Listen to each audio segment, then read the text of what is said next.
नमस्कार साथियों, बहुत बहुत स्वागत है आप सभी का नॉलेज विला के ऑफिशियल यूट्यूब चैनल में। हम लोग आपके सामने उपस्थित हैं यहाँ पर 4 दिसंबर 2023 के करंट अफेयर के साथ में।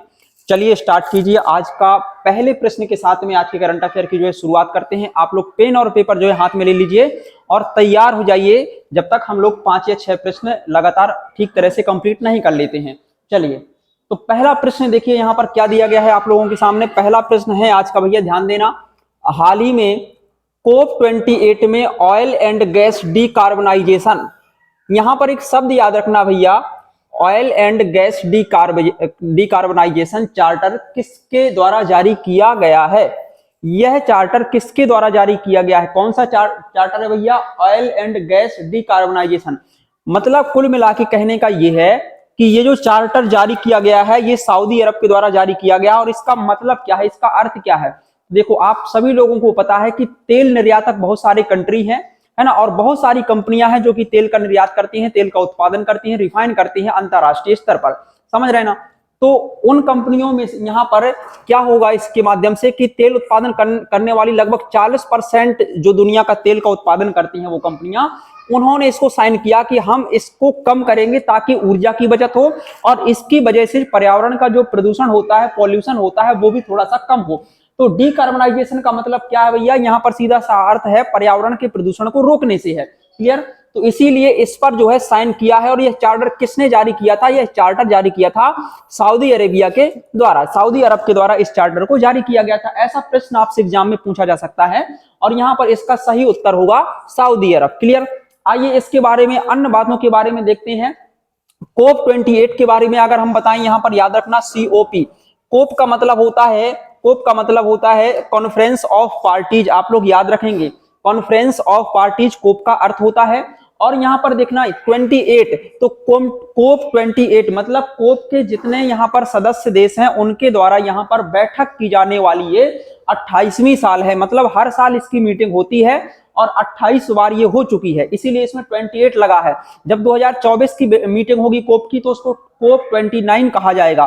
तो आइए देखते हैं कि इसकी शुरुआत कब से हुई। तो भैया पहला कोप का आयोजन जो हुआ था वो बर्लिन में 1995 में किया गया था। कहां पर? बर्लिन। बर्लिन कहां पर भैया? जर्मनी के राजधानी है बर्लिन, याद रखना है आप सभी लोगों को।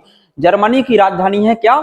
बर्लिन। तो यहां पर कोप फर्स्ट का आयोजन किया गया था।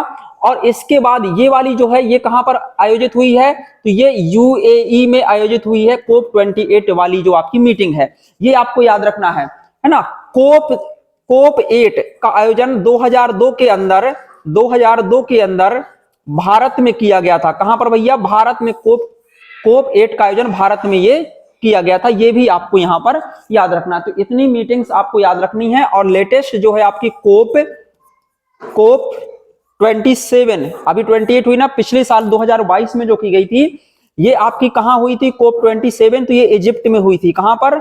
इजिप्ट में। इजिप्ट किसको कहते हैं? मिस्र को कहते हैं इजिप्ट। क्लियर? इतनी बातें आपको कोप के बारे में याद रखना है। पर्यावरण संरक्षण के संबंध में आयोजित होने वाले यह सम्मेलन है ना। और यहाँ पर United nation framework convention on the climate change के जितने भी यहाँ पर सदस्य हैं वो सभी कोप की बैठक में भाग लेते हैं, कॉन्फ्रेंस ऑफ पार्टीज की मीटिंग में भाग लेते हैं। क्लियर? चलिए कोप के अध्यक्ष, COP 28 के अध्यक्ष कौन रहे हैं अगर हम यहाँ पर बात करें तो इसके अध्यक्ष रहे हैं सुल्तान जबेर। सुल्तान जबेर इसके अध्यक्ष का नाम है, याद रखेंगे आप लोग। क्लियर? ये 40% तेल उत्पादन करने वाली कंपनियों के द्वारा साइन किया गया एक चार्टर है। क्लियर? कोप फर्स्ट का आयोजन 1995 में बर्लिन में किया गया था। COP 8 का आयोजन 2002 में दिल्ली में किया गया था, जो हमने यहाँ पर लिख करके बताया आपको। COP 27 यहाँ पर इजिप्ट में इसका आयोजन किया गया था, इजिप्ट में। क्लियर? ये सभी आपको मीटिंग्स याद रखनी है क्योंकि यही बहुत ज्यादा महत्वपूर्ण है कोप के अंतर्गत जो हम पढ़ते हैं। अच्छा, हाल ही में तीसरा नदी से कहां पर? तीसरा नहीं भैया, यहाँ पर तीस्ता है। तीसरा नहीं है भैया, तीस्ता एक नदी है जिसका नाम है तीस्ता। तीस्ता नदी का उद्गम होता है सिक्किम से और सिक्किम में एक ग्लेशियर है, उस ग्लेशियर का नाम है दोस्तों जेमू ग्लेशियर। और जेमू ग्लेशियर से तीस्ता निकलते हुए, यानी कि सिक्किम से जेमू ग्लेशियर से तीस्ता निकलते हुए बांग्लादेश में जाती है और ब्रह्मपुत्र नदी में मिल जाती है। अर्थात तीस्ता नदी किसकी सहायक नदी कहलाएगी? यह ब्रह्मपुत्र नदी की सहायक नदी कहलाएगी। क्लियर। तो तीस्ता नदी के कारण से कहां पर बाढ़ आई है, कुछ अन्य चीजें यहाँ पर करंट की चीजें बता रहे हैं, ये तो आपका एक न्यूज रही। क्लियर। जो हाल फिलहाल में घटनाएं घटी हैं उनके बारे में देख लीजिए यहाँ पर। तो तीस्ता नदी की वजह से बाढ़ कहां पर आएगी, ये सिक्किम में ही आएगी, क्योंकि सिक्किम से निकल रही है ये नदी। बात समझ में आ रही है ना आपको। और कौन से ग्लेशियर से निकलती है तीस्ता नदी, तो सिक्किम में जेमू ग्लेशियर है, उस ग्लेशियर से निकलने वाली नदी का नाम है तीस्ता।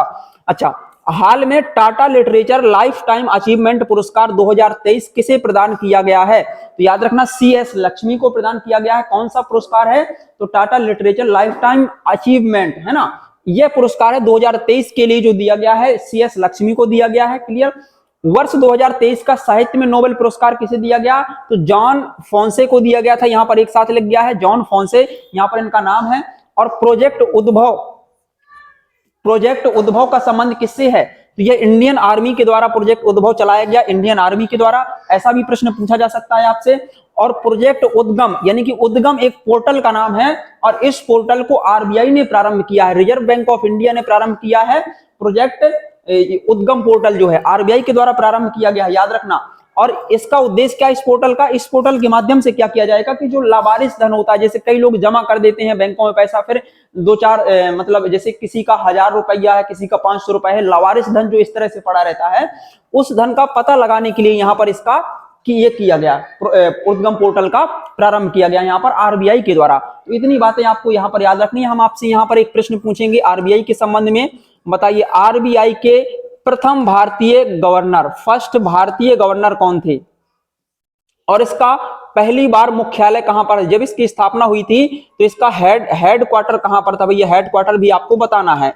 और पहले प्रथम गवर्नर बताना है, प्रथम गवर्नर बताना है इसके कौन थे, पहले भारतीय गवर्नर कौन थे और इसके पहले गवर्नर कौन थे, और इसका शुरुआत में हेडक्वार्टर कहां था, और फिर हेडक्वार्टर बदल करके वर्तमान में जो मुंबई में है वो कब किया गया था। आपको ये सब कुछ यहाँ पर कमेंट बॉक्स में बताना है। क्लियर। आप लोगों के लिए एक प्रश्न यहाँ पर छोड़ करके जा रहे हैं। चलिए आगे बढ़ते हैं। अगला प्रश्न, दूसरा प्रश्न, छोटा सा प्रश्न है, याद रखना।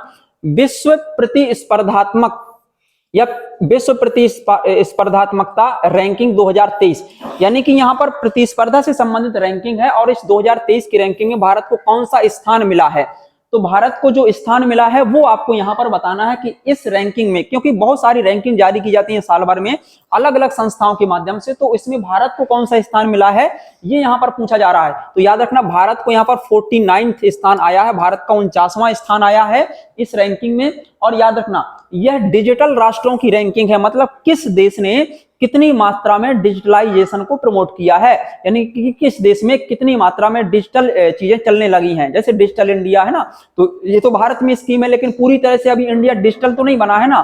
तो इसमें इस रैंक में अमेरिका पहले स्थान पर, यानी कि अमेरिका टॉप पर है डिजिटल के मामले में दुनिया भर में, है ना।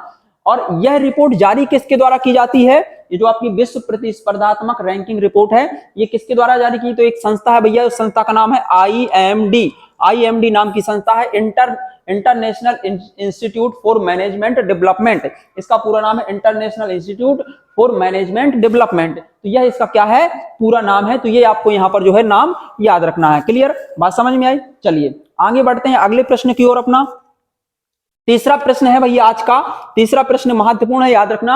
हाल ही में विश्व विकलांग दिवस कब मनाया गया, हाल ही में विश्व विकलांग दिवस कब मनाया गया, तो जो अभी आपका 3 दिसंबर ये निकला ना, इसी 3 दिसंबर को विश्व विकलांग दिवस जो है मनाया गया। क्यों मनाया गया भैया ये विश्व विकलांग दिवस, तो याद रखना विकलांगों को समझाने नहीं, विकलांगों को समझने व समाज में उन्हें सम्मान देने के लिए, क्योंकि आप लोग जानते हैं कि कई सारे लोग विकलांग हैं, कोई आंखों से विकलांग है, तो कोई हाथों से विकलांग है, कोई पैर से विकलांग है, कोई कान से विकलांग है, अलग अलग तरह के लोग यहाँ पर क्या है, हैंडीकैप्ड लोग यहाँ पर पाए जाते हैं, आप याद रखेंगे।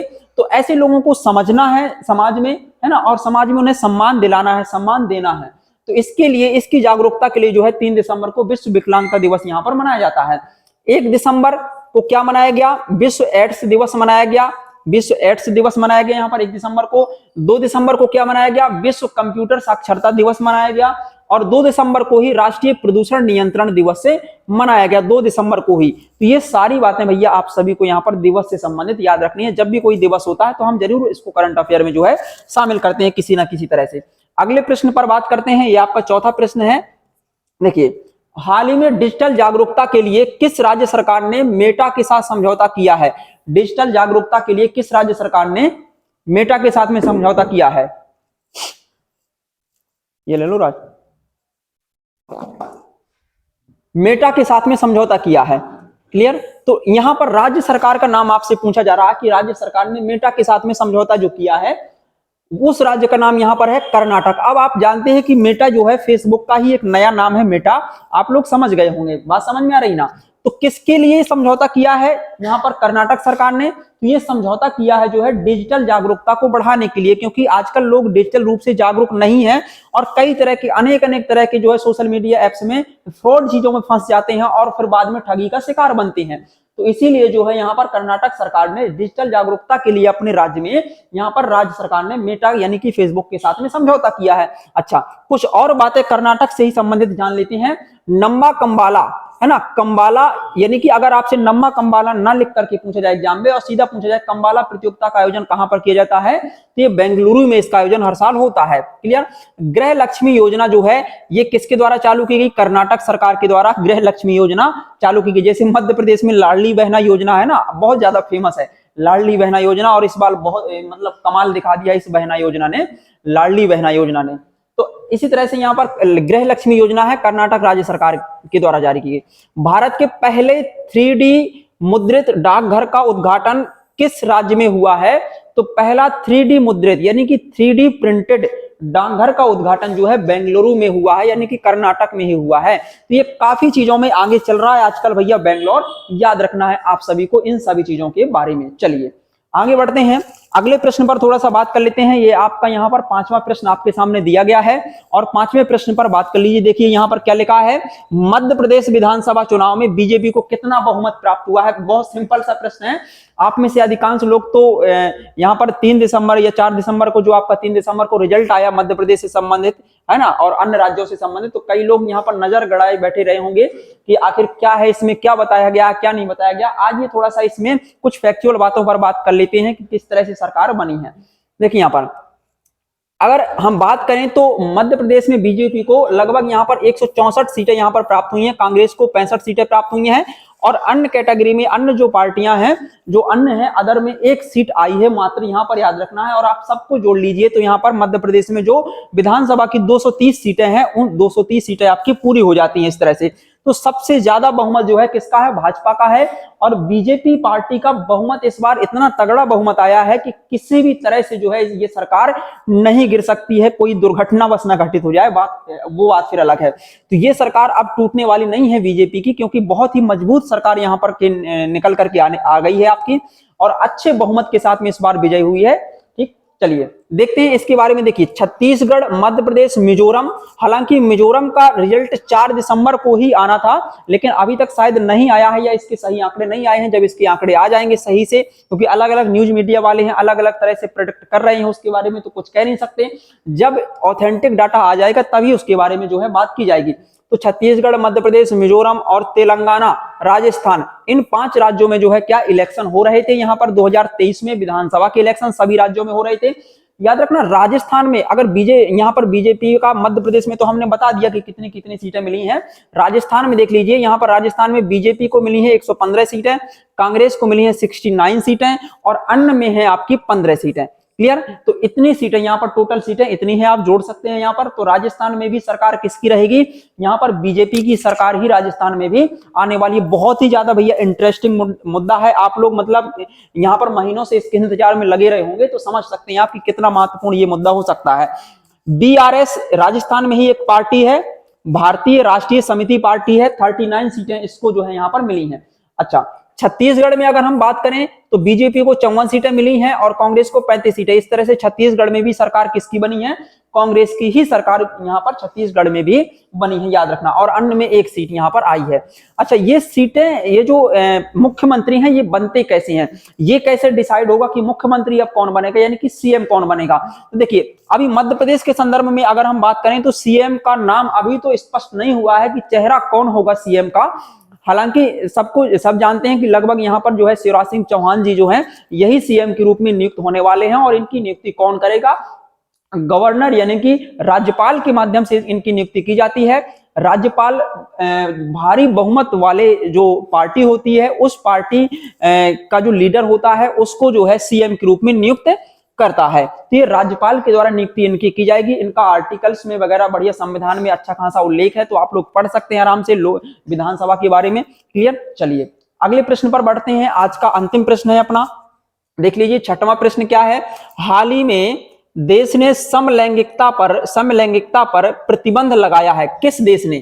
हाल ही में किस देश ने समलैंगिकता पर प्रतिबंध लगाया है? तो आपको यहां पर आंसर बताना है कि कौन सा वो देश है जिसने समलैंगिकता पर प्रतिबंध लगाया है। तो यहां पर याद रखना आप लोग, देखिए रूस वो कंट्री है जिसने समलैंगिकता यानी कि समान जेंडर पर विवाह होने वाली जो बात हो रही है उस पर प्रतिबंध लगा लिया कि एक जैसे जेंडर वाले लोग विवाह नहीं कर सकते हैं, ठीक है ना। तो इस पर प्रतिबंध लगाने वाला देश जो है हाल ही में वो रूस निकल करके आया। हालांकि इंडिया में भी ये चीज अलाउड नहीं है ना।